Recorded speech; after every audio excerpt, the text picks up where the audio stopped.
Okay, we're live. Welcome to Dive into World Building. Today we have a guest, author Caroline Ratajski, who goes by Carrie. So, hey, Carrie, welcome to the show. Hi, thanks for having me.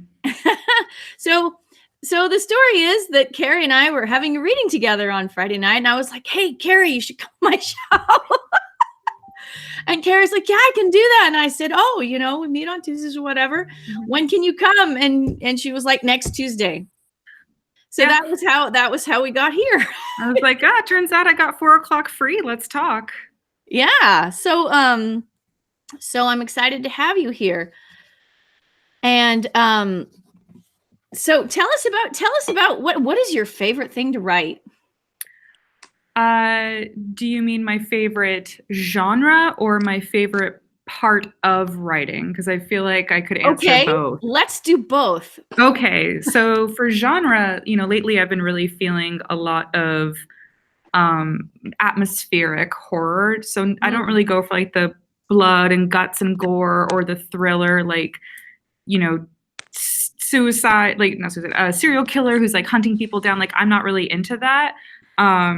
The type of horror that interests me is more like Shirley Jackson type of stuff, more like quiet, slow build of dread, atmospheric, psychological, that kind of thing.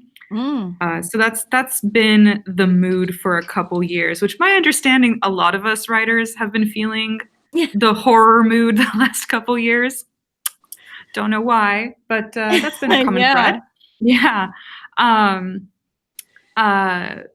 But one thing that I also try to do in my fiction, at least the longer stuff, definitely the shorter stuff doesn't really get the space for that. But in longer stuff, I like to end it with like hope. So like horror, but hopeful is kind of what I like to do and what I hope to do. Interesting.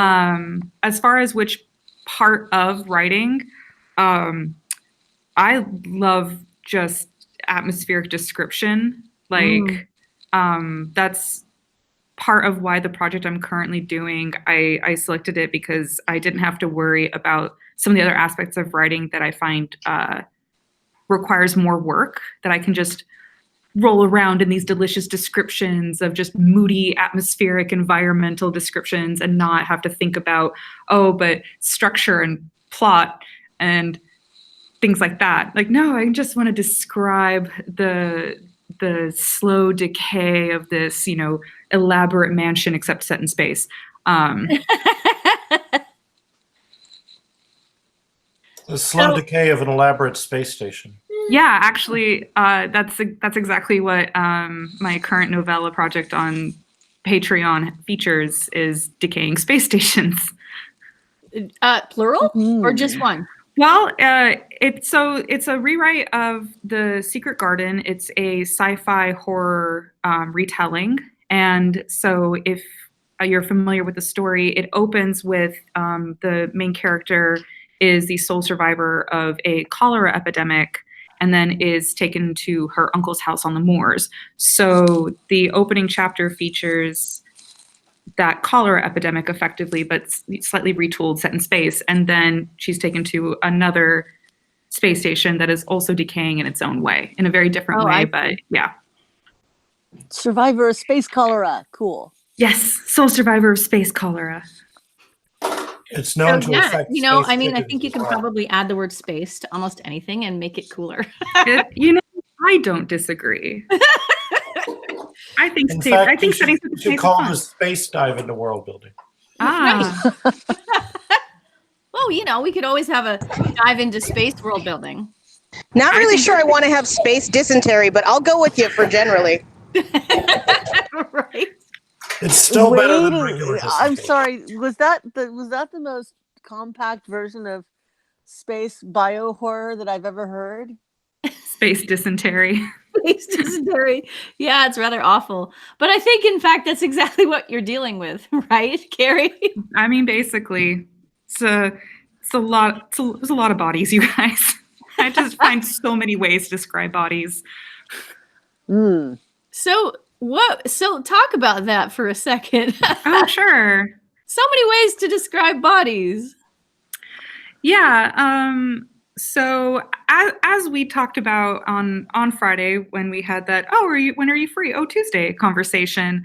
One vlog that I've been following for years is Caitlin Doherty's Ask a Mortician, where every video is that a thumbs up? Yes. Oh, I love her. I love her content. Yay, She has these wonderfully researched pieces, both just describing her own work as a mortician, but then also will research and describe different methods of mummification or different ways that people will basically just deal with literally the logistics of death and also the emotions of death in multiple cultures across the world throughout history. One of her more recent videos that was just so fascinating to watch was actually trying to answer what sounded like a simple question, but wound up being very complex, which was, what is the oldest mummy? And I won't spoil it, but the video is it's so interesting, and it goes into like ownership of remains and who owns remains after a certain age. And I thought that was a fascinating video that she did. And it came across to me, at least, very respectful of the like political situation that was at hand, basically, for this particular story.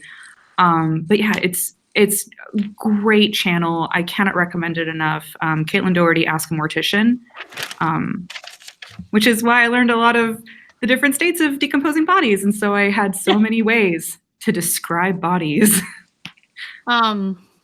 So I'm gonna ask you to get specific for a second. Okay. Hopefully we won't gross everybody out, but let's get specific. At FogCon, you and I were also reading together. We were. Yeah, I read that chapter. Been a very companionable last month or two. And we got to hear a little bit of your secret garden in space. And one of the things that you were describing that I thought was really fascinating was that the dead bodies act like acid. Yeah. So I was saying I actually think I got that line, like that thought, from the Ask a Mortician video series of how a body left out can start disintegrating the things around it as well, depending upon their chemical composition. So like if a body is left in a car, it'll melt into the seat and eat the car seat that's under it.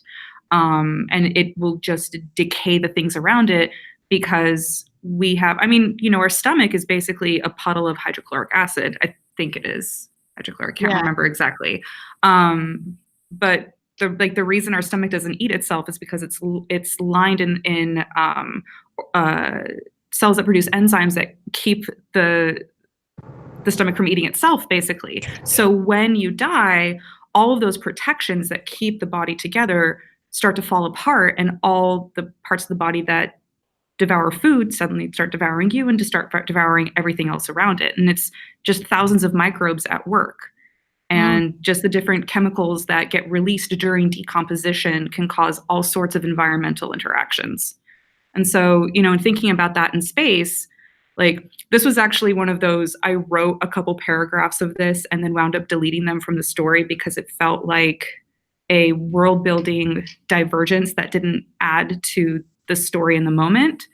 But I started thinking about, okay, well, if we're in a developed enough space environment that there are multiple space stations and there's civilization out there and people are going from one station to another and there's waypoints between them, all the messy human interaction of Earth likely came with that. And we can argue that there might have been a social cultural revolution that took our violent tendencies away from us, but I decided not to.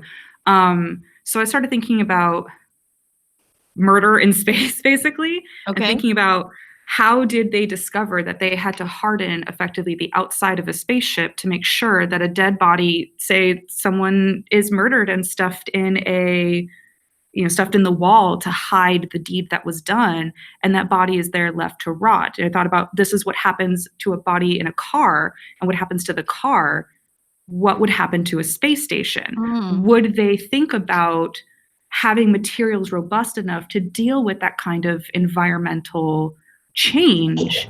Likely not at first. So my thought is that was probably initially a very expensive lesson. And like I said, I went on for paragraphs about this, and then I was like, this doesn't fit in the story. But you can have another story about it. I can write another story about it. That's true. I didn't think about that. But yeah, so those are some decomposition in space thoughts that I had. Yeah. Yeah, and if you think about it, the original moon mission spacecraft were basically tinfoil. So no, they did not have that sort of a province involved in them. And the other part of that is, the further you move toward the skin of the station, the better your chances of the body being left undiscovered. The Exactly. outer skin is the best place because you've basically freeze-dried it. Now the problem is you've also freeze-dried all the evidence. Good point. So I can see that you two are going to have a conversation after this. Let's talk about decomposition. Note to self, do not piss off Kate in space. Exactly. It may surprise you not at all to hear that other people have said this to me. I like that they had specifically the in-space caveat. Exactly. Like on Earth, this okay, was... but in space. No, this was a public service announcement. Let's just be clear. Yeah. Okay, so that went in an interesting direction. Cool. So you're, our plan was to send you home with like 8 different story ideas that you could then explore. No, but it's very, very cool. So I'm actually very curious. There are a lot of really interesting social aspects to the interactions in Secret Garden. Are you exploring those at all? I'm trying to keep it more about the family situation specifically. I really want to dive more into the metaphor of the garden being left to rot, and how that is talking about grief unaddressed and how it can be very destructive. So the title that I gave it is The Untended Rue, rue being both a plant and an emotion. So that that's more the focus of Lunar. So I'm not really deep diving into the societal aspects of it. I'm brushing against them lightly, but they're not really the focus. The focus is more about the main character, Mary, who's Lennox in the retelling, and her like anger and her frustration, her being shut off from people and learning to develop connections. Her cousin's not illness, if you're familiar with the story, he's believed to be ill, but he's not actually ill. And I also have in there the, oh my goodness, what's his name? Sorry, I have like the renames for them and I forget the original names. But the boy in the story who is Dickon? Yes, Dickon, thank you. Yes. Who I have made a girl in this. Cool.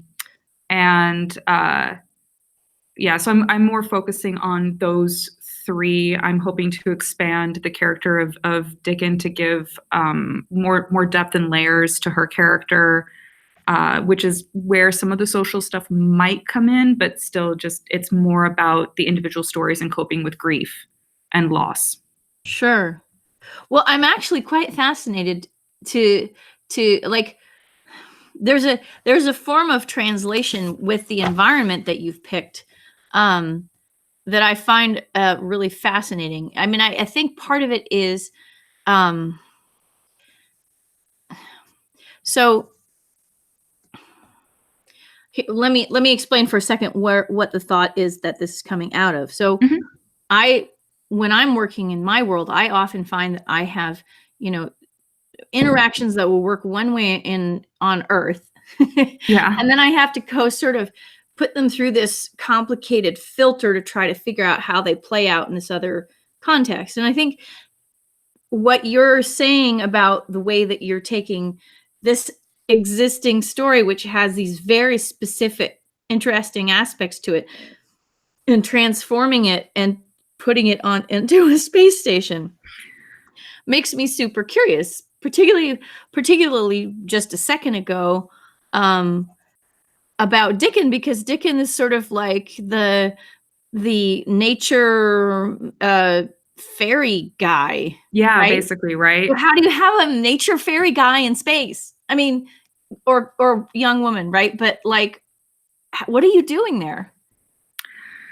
So with that character in particular, I at least felt like Dickon felt more like a concept and a role than a character in the original telling. I felt like, oh, we needed someone who would show Mary the way in the garden, and he never, to me, had a very grounded feeling in that world. Yeah, Right. very Fae-like is a great way to describe it. And so I wanted to actually ground her in this world, have it be like, no, she's on this space station for a reason. It has to do with, they've kind of cultivated a small family, not family, on the station, and she's there. My thought is going to be that she's there and her parents are working elsewhere, and she's here basically working the garden, not the secret garden, but the main garden where food is grown. And so that gives her still that this is where I'm grounded in nature. In the story, I describe that there are more modern methods to grow food and to create food in space. They lab grow their own protein, but this is, it's sort of like a rich people can do this thing of grow vegetables in hydroponic or even soiled gardens. So this is almost like a wealth display, but has a practical use, as opposed to using, say, like algae and bacteria to generate the various proteins that a person needs and the various nutrients and micro and macronutrients that a person needs in order to survive. So she's basically on board for that purpose at large. Interesting. I really like that in the way that it recreates the socioeconomics of the original story. Yeah. And I was going to say that, to me, Dickon is a magical peasant. Yes. And I don't want that. I don't want that for my retelling, because I want every character to have their own richness and their own world. I feel like if I'm writing someone who doesn't have their own story that I could tell it from their perspective, then that's just not as interesting, at least for me as a writer. I think that as modern storytellers, avoiding magical characters is a deep part of rebuilding culture and thinking about how we can tell the stories. So Yeah. I really love that this is a major world building consideration as you're going through this. Yeah, I'm trying anyway. Sounds awesome. We'll see what happens, right? But the effort is there. Yeah. No, it sounds, awesome. It's just, I mean, I've been fascinated about it ever since you started reading it at FogCon. So I'm like, Yeah. hey, I gotta have Carrie tell us about. I have to say that normally I avoid things that have any splash of horror to them, but I'm now absolutely intrigued and wanting to read this. So Thank you. Mission It's accomplished. super intriguing. Yay. Go, Carrie. Another world building thing, and this is actually a big part of why this was my first, like, oh, I think it would work in space, is one of the things that I always felt about, I mean, Secret Garden is baby's first Gothic romance. That's basically what it is, right? And one common thing in Gothic romance is, the isolated, sprawling home on the moors. And that to me felt very like, oh, it could easily be a space station, because you have this patch of land where you can live, where you have your structure, where you have your food being grown. And if you get outside of that, it's just nothing. It's just rolling hills where you could easily go out and get sick and, come back, die, laid with the plague, sink into a bog, and that to me was like, oh, that's a space station. Mm-hmm. Like this isolated environment in which you can survive. And if you go out of it, you run the risk of death if you're not properly set up to go out and return. Mm-hmm. So that's where the space thought came, was like, oh, yeah, it feels like a space station. It feels like I'm living on the Battlestar, like. Yeah, that's really interesting. So was that the sort of germination point for the idea? Was it the environment there, or where did this arise? So it's kind of both like personal reasons for doing this and that little seed of germination.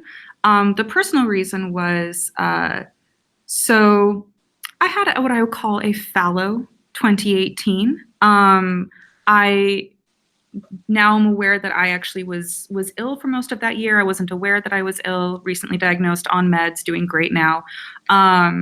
And one of the side effects of that illness, it's called Graves' disease, and was anxiety. Oh. And so I was like, oh, I'm terrible at writing and I should never do this ever again. Maybe I should quit. And one of the things that I wanted to do to get my head screwed on right was go back to stories that I loved and stories that really meant a lot to me. And when I was a little girl, Secret Garden was one of those books that I read. I did laps on that book. Like I would close the cover, flip it over, start again. I adored that book. Mm-hmm. And I was like, I want to go back to that feeling of just loving a story and loving an environment, loving an atmosphere. And so that's why I thought of Secret Garden. And then I thought, okay, but I can't just rewrite Secret Garden. Like let's right. Let's think what's interesting here that could work in a different way. And that space station idea came, and I was like, oh, that's it. It's set in space.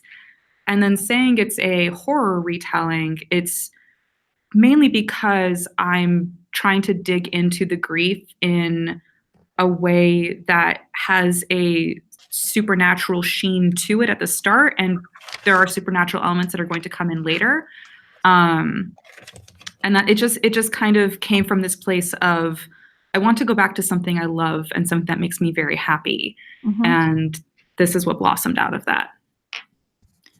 Interesting.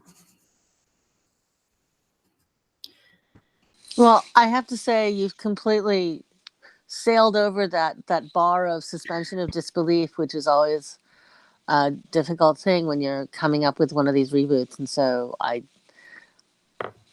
think your conceit is beautifully come up with. And also, as I went through the same, I have this deep passion for the Secret Garden and the sort of colonialist elements and the magical peasant elements and all these other things had really sort of pried me away from the story. And so I'm hearing this opportunity to reconnect to a beloved childhood story in a framework that I will find more interesting. Yeah, like for instance, to the colonialist framework, the opening part is set in India, and that's just so steeped in colonization. So the way I tried to give that same heart of, we're pushing the boundaries of civilization and in this romantic space, like thing that the story wanted to go for, but try to extract away the darker parts of colonialist history, is that, this was a station that wanted to be just out on the edge of society, where people could kind of do what they wanted and spend their money and live this lavish party all the time and just erase themselves as a person. And then it falls to decay because the cholera epidemic. Because I didn't want it to be we've colonized a space where someone else is already living and we're acting like we discovered it. I took that part Oh out my and said, goodness. it's just the edge of what we've explored of space. It's in the black nothingness of space. It's not even on a planet. Yeah. So Dong Wang Song likes to talk about an A plus B equals awesome metric of explaining a story. Oh. And I'm sitting here going, oh my goodness. So this is The Secret Garden meets Mask of the Red Death. Oh. Yeah, it kind of is. Oh, I hadn't thought about that. Space. Well, now I know how to pitch this. Thank you. Happy to be of service. Yes. Which again, it comes to me because I'm going, oh, right. Yes. I'm reminded that I had this giant Poe obsession at the same time. Wow. How many more things are you going to tick off for me? This is great. I'm going to keep trying. I'm going to keep trying as many as I can get. So we've got the death biology, the secret garden, the decolonization, and Poe. So, you know. And, you know, it's funny. I didn't And even think food. about that. But Poe is another one of my, obviously, if you like spooky atmospheric horror, you're going to like Poe. I didn't even think about that as an influence. But now I'm going to have to go back and reread myself and be like, oh, where's that boy creeping in? Because, yeah. Yeah, I'm really interested in how you're going to handle, like, it's not just the decomposition of the body, it's the decomposition of this space, this socialization. All of these things are all sort of deliquescing at the same time. Yeah, and that is planned out for the end of the book. So this is something I'm actually posting chapter by chapter every 2 weeks on my Patreon. So as far as the Patreon is concerned, we've only just met the cousin. That chapter just came out today, where Lennox meets her sickly cousin.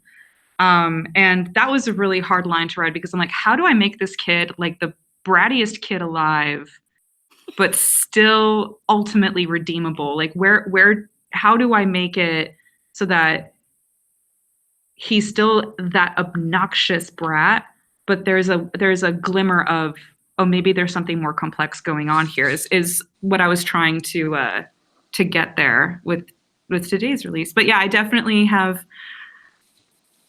I know where I'm going to do that. And part of me is like, oh, do I say it? Do I spoil it? Or do I save it? I don't know. So wait, is this intended as is this actually a Patreon serial, or is this just that your Patreon supporters are getting previews and that this is ultimately planned to be a traditionally published book? It is a Patreon serial currently. If it were to get traditionally published, that would be amazing, but that's not my goal with this. My goal was, again, this was a like rediscovery of what I love in writing and what makes me really happy. Yeah, I have other work that I'm working on that I hope to get traditionally published, but the goal with the Patreon is for a space where I can really just be a little more self-indulgent. That's fabulous. Which seems to be working. And even though it is on a Patreon, I do actually make it available for free so that anyone can read this. Wow, that's awesome. Are you done? Yep. Okay. So I'm wondering how the fact that you're releasing a chapter every 2 weeks to an audience, how that is affecting your writing process, because you can't go back and revise, and are people giving you feedback on the earlier chapters that affects the later chapters, or? So far, I haven't had that happen yet. Most people who are currently reading it have been part of it since the start. It does limit things in oh shoot, did I give myself this runway? For instance, I was trying to do the math of the cousin's age when I was drafting this most recent chapter, and I was like, crap, did I accidentally throw down what the age is and I can't go back and edit it? And I was like, past me, you didn't write down a specific year. Good job, past me. But that is one of the things that I have to consider is as I'm drafting, I can't go back and change what I've written. So to that end, I did create an outline for how the story is going to go. And I have, character outlines for which roles are going to be in the story. the way in which I plan on introducing them, how I want them to interact, how I want them to evolve over time, what I want the garden exploration to look like, the growth of the garden to look like, what I want the climax to look like, the big climactic piece, because it's different from the original. Obviously, it's set in space. Things are going to be very different. Mm-hmm. I'd want to keep true to like the heart of the exploration of grief, but I want to add these extra layers on top of it. So there was pre-planning involved. One of the, like, I get this question, actually, I've gotten this question a couple times. And one thing I always fall back to is this is kind of the fanfic model of writing. And if you think about it, I'm just writing Secret Garden fanfic. So for me, it kind of works. Like, I used to write fanfic as a teenager.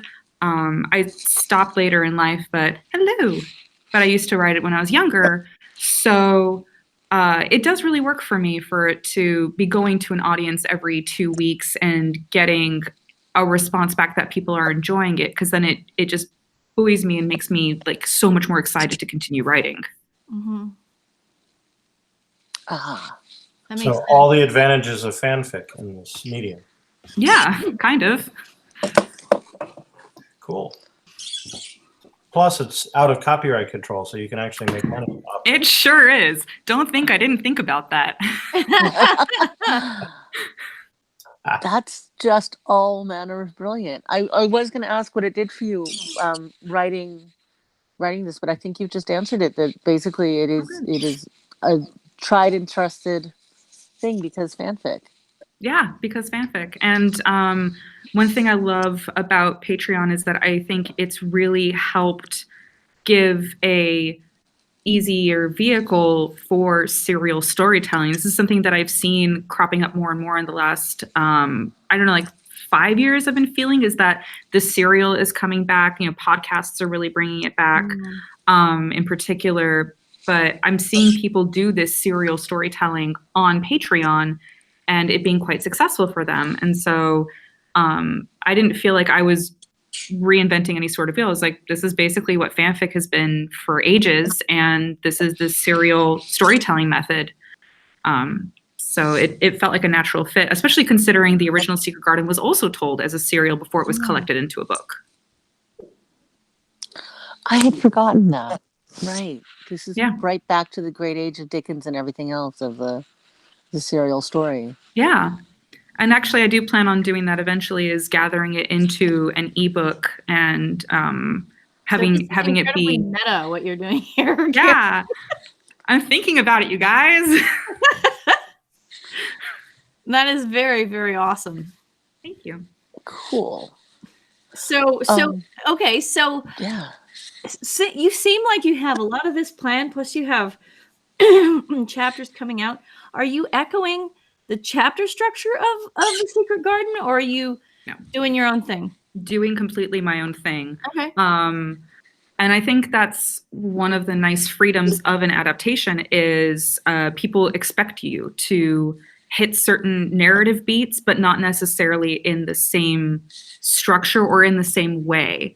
Sure. So one comment that I got was, oh, you seem to be following the story very closely. I'm like, yeah, at the start, I'm following the major narrative beats fairly closely. Mm-hmm. But there will be a point at which it starts to diverge, and we're kind of beginning to approach that point.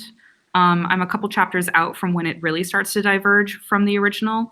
But, things like she still meets her cousin in secret, the sort of the relationship that she has with and I'm misremembering the names because I'm remembering my character names. The maid that is like not her maid, but just one of the maids. Yeah. Dickens' sister. They're not related in my retelling, but I keep that kind of like combative relationship between them where Mary Lennox is just aggravated and spoiled about things, and this maid is like, I'm just gonna do what I need to do and you can keep that attitude somewhere else. And I enjoyed that, and I'm like, I'm gonna keep that going because that's really fun. But but still starting to change some things and deviating more and more as I go. Do you have a plan for how long this is going to stretch for? Yeah, that's kind of where I was going next. So I always think things are going to be done faster than they are. I had thought that this was going to take, I was like 12 to 15 installments tops. And I'm like, I'm on chapter 8 and I only just finished act 2, and act 3 and 4 are very beefy. So I thought I knew how long it was going to take, but as I've been drafting it, I've now discovered that I don't actually know how long this is going to take. I have all the beats planned out, and I think this is in part because I am being a little self-indulgent with all the atmospheric description, that things are just taking longer to hit than I initially thought. I don't feel like it's the wrong pace though. So far, I feel like the pace is where it needs to be. I just thought the pace was going to be faster reading my outline than transforming it into actual chapters. I think this is the joy of writing it online, where you have no space considerations, because I'm pulling together an anthology right now. One of the things that we're having a lot of discussion on is, well, a physical book ought to be this long, so therefore you need to, have X many stories of X length. And that's not at all the model that happens, especially when you're writing it as a single author piece. So I'm really fascinated, because I have a happy, thriving Patreon, but this is not what I use it for. And so it's always exciting to hear somebody doing something a little different. Oh, I'm sorry, I'm not familiar with your Patreon. How do you use it? I'm curious to hear what you're doing with it. So I'm writing a dictionary of social justice, and my Patreon is simply a way of people supporting the ongoing, effectively live research that I do. Yeah, I've seen that model be really effective. It's been lovely for me, because this means that I do not have to do any of the cash handling, and Patreon is basically just acting as an agent. But they are not hosting my material. All of that is elsewhere. Yeah. But I like Cool. this difference here. Kitty. Yeah, this is my cat. So I don't know what to do next. So I do actually have a question, but I'm not sure whether you want to move on from the discussion of your current work. Do you have more plans once this is over? I do. You're working on? I actually feel like I'm really enjoying for Patreon the idea of doing adaptations there. It feels like it works really well for that serialized every 2 weeks there's a chapter. And in the off weeks, I will post things about, like, I do a Twitch stream. So I'll review games and how they've done storytelling things well, or, just kind of creator thoughts that I have on the off Tuesdays.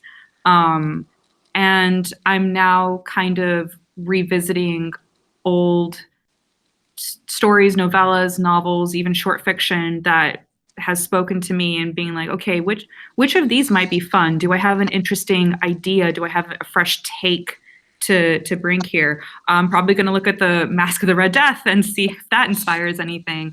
I've been looking at The Woman in White, was a really interesting thought. Another book I liked was A Little Princess. I wonder if there's anything there. So that for the Patreon. And outside of that, I'm working on novels that I hope to be querying next year, so that can get an agent and get traditionally published, which would be lit. And just have those two things kind of going in parallel on top of the Twitch stream that I do twice a week. What are you doing on Twitch? So I stream horror games because, #brand. And what some of my viewers have said is that it's horror ASMR. One of the things about streaming for 2 to 3 hours twice a week is that it's a strain on your voice. So when I stream, I soften my voice so that I'm not straining it. And I wind up talking like this for 3 straight hours while playing video games. And people are like, oh, your voice is so soft, but the games are so scary. But they're not scary because you're not screaming. And I'm like, cool, that's the brand. It's just soft horror aesthetic, I guess. I'm speechless and sort of I don't know if it's admiration or horror now. Yeah, and we will could be talk both. offline about the voice stuff, because I know people who have had this issue and eventually had to have surgery over it Yeah. and things like that. Yeah. I'm lucky in that growing up, I did choir and musical theater. So I have like a decade of vocal training that I know how to hold my vocal cords and lift the soft palate and let the air flow naturally and support yourself and speak from the diaphragm and all the technical things you need to do in order to sustain your voice for hours on end. Yep. Which I don't do in my day to day. So, but I'm an engineer, so I don't talk that much in my day to day. I just stream Overwatch and I call it Watch Me Fail. I sometimes stream Overwatch too. I like Overwatch. It's a fun game. Yeah.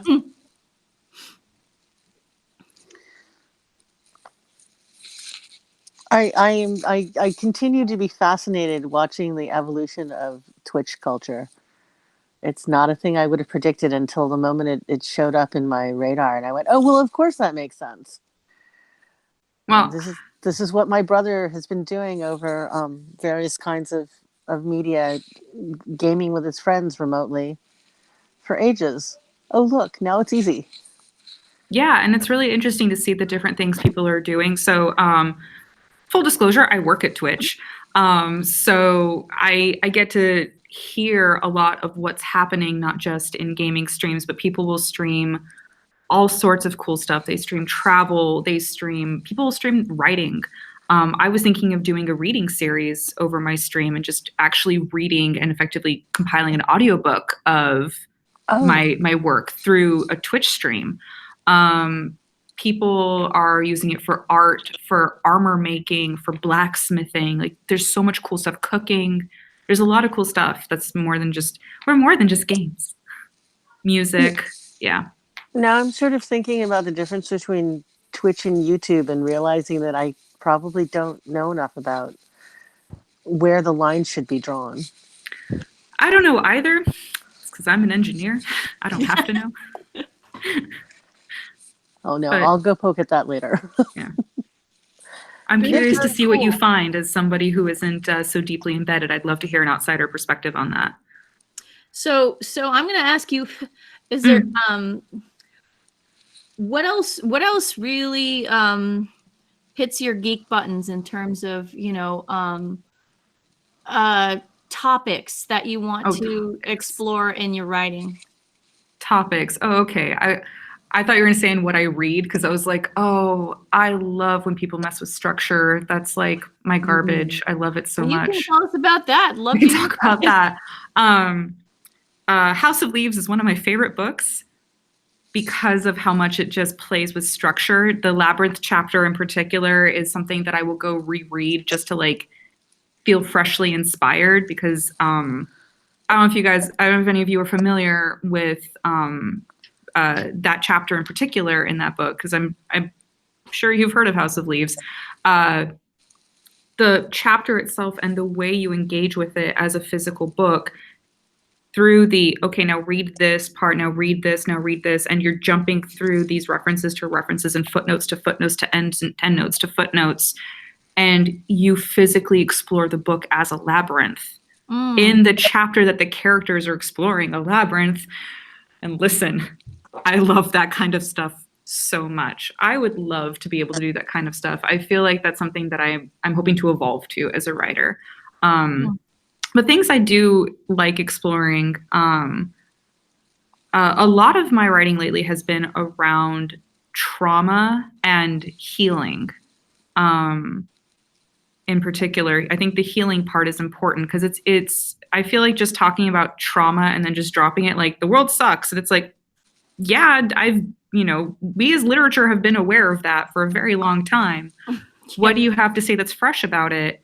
And I at least want to end all of it with a note of that there is a path forward, that there is a way to heal, that there is a way to cope. That's just been coming up in so much of what I've been writing. I'll just start going and be like, oh, that's what that story is about. Trauma and healing. but all different kinds. Like some of it has to do with death. Some of it has to do with being rejected for who you are on various vectors. Some of it has to do with complicated grief, for instance, or transgenerational grief and transgenerational trauma. There's a lot of ways in which people hurt, and seeing a way out, I think, and trying to show that there is a way out is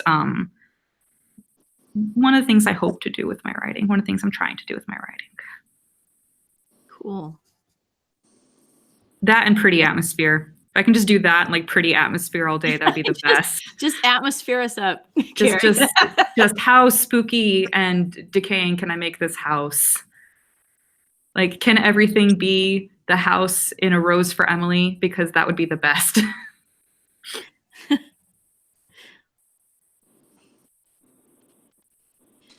I'm just intrigued because we keep doing shiny spaceship stories and shiny space environments, and that was always when I was younger. It was my argument about why I like Star Wars better than Star Trek, because Star Trek was too shiny. And Star Wars is very lived in. Yeah, I love Star Wars too. I'm a big Star Wars fan. And then DS9 completely flipped my script. So I was like, oh wait, I can have the utopia and the lived in. That's cool. But I had never thought about the conjunction of Gothic and decay and space slammed together, and now I'm going, who else is doing this? Is anybody doing this, or did you just invent a new genre for us? I mean, that would be lit. I doubt that's true. Yeah. But that would be lit. I think that's actually avoiding things. I think it's actually one of the things that makes The Expanse work, is that it's very lived in grungy space, and it's gone through its shiny phase, and we're in the bottom end of that as things sort of disintegrate. And that's, a place that we don't see in space a whole heck of a lot. Well, it's why I forgave Firefly for all of its fail, because it was lived in space. Yep. Yeah, I feel like the fact that we're seeing more lived in space, like there's the little pockets of it, but there's more now than there used to be, it feels to me like it speaks to a disillusionment of what space used to mean in like the 50s and 60s. It was the bright gleaming future, but now we've reached the era that we were told we should be living in this bright gleaming future, and we're not. And maybe we'll be seeing even more of that reflected in fiction. Like maybe that's why people were so hungry for something like The Expanse, is because it does deal with that, hey, here was the shiny future you were promised, but it actually, we carry with it our same baggage as people, and that will follow us no matter where we are. So we have to change before the world can look shiny. Yeah, wherever you go, there you are. And that's part of the problem, is that it's still you. Exactly. Okay. What I liked about Babylon 5, it had like first season, there was an episode that was all about a labor dispute with a labor union. And I now want, I may go out and write this right now about the fact that all of our mobile phones are always breaking. Yeah. And mobile phones and other devices ship engines break, and sometimes replicators break. But like, when is the last time you saw a broken pad? And when is the last time there was oh no, my lightsaber jammed? Yes. Yeah. Or even, I dropped my lightsaber and it cut a hole through the floor and kept going. That's what I loved about the Millennium Falcon and The Empire Strikes Back. Yeah. Like I said, ships break all the time, because marooning a ship is a classic thing, but it's that goes back to the whole Age of Sail stories, right? It's all Horatio Hornblower, and it's about, how do you becalm a spaceship? How do you put a spaceship in the doldrums? But swords don't do that thing, and so this is why lightsabers don't. But I'm sitting here going, but our technology is not swords as much as it is, hello, I dropped my mobile phone. So yeah, which I drop mine all the time. Yeah, well, and I think that's pointing out a problem with the way that people write about swords, because swords break, and they get dull, and they get nicked and chipped, and all of that, and it's not fixed by the, really romantic idea of sitting next to the pool and gently scraping the edge, blah, blah, blah. Like, that is not how you treat a sword. So a lot of it has to do with the way that we imagine things rather than the way things actually were. And I do like the realism. I do like the idea that we haven't really progressed as a socialization, as a social group, but we are just putting ourselves out there. Yeah, and that's something I think about too in world building is how intensely realistic do I want to be about this? For instance, one thing that I do is like I try to think about like air circulation, food, waste management, transportation, shipping, trade, these kinds of things. But then when it comes to like we have to span a universe and we don't know what faster than light travel looks like, and we can't span these distances in the time that a person would be alive for. Like that part I hand wave, you know, so there's a sort of like how much realism suits the story, how much lack of realism breaks the story. And I feel like if you know, you've got this sword that's just going for days and doesn't chip and doesn't break, and you hit like a plate armor with it and you hit another sword with it, and both swords have no chips in their blade and don't need to be like mended or just get a new sword if it's badly damaged enough, you know, maybe that'll work in something that has like, I don't know, dragons in it. But if you're trying to do like a more realistic medieval piece, those pieces need to come into play. So how deep you go into realism, I feel, is a reflection of the type of story and the type of world building you want and need. Yep. Now I want somebody to write how to feed your dragon. You do it. Be the change you wish to see. Well, actually, that was one of the things in the last episode of Game of Thrones, where Sansa just looks at everybody and goes, you just brought me 120,000 soldiers and 2 huge dragons, and you want me to feed them with what? And I actually haven't watched like, Game of Thrones much. So, yeah. But Sansa is my favorite character when I was watching it. She's the best. Who, Sansa? I love her. Okay. No, that's fair. I love the fact that she brought it up, and people are like, oh, she was just being bitch Daenerys. I'm like, wouldn't you? She's like the only pragmatic person on the entire show. But yet, look at how she was introduced. Little. I'm sorry, Kate, you're cutting out for me. I don't know if anyone else is experiencing Or that. I want to marry the prince because it's wonderful. and we've. Oh no, Kate's gone all boingy and I'm not hearing most of what you're saying. You're really lagging a little bit. I really can't hear you. I'm sorry. I think I caught the gist of what you're saying. And I agree. She's introduced that way in the first episode, and she gets a very quick lesson and she adapts very quickly. And that's part of why I like her so much, is that she goes from, I want to marry the prince, to I'm going to push him off this fucking ledge, like so quickly. And I was like, oh, respect. I like this girl. All right. Well, we are a little over our end time because we're having so much fun. So I'm going to say thank you for being here, Carrie. It was really cool. Yeah. Corpses in space. Yay. Lovely to have you. And this was just what I had hoped for, because it's such a fascinating project that you're working on. And Thank you. I wish you all the best with it.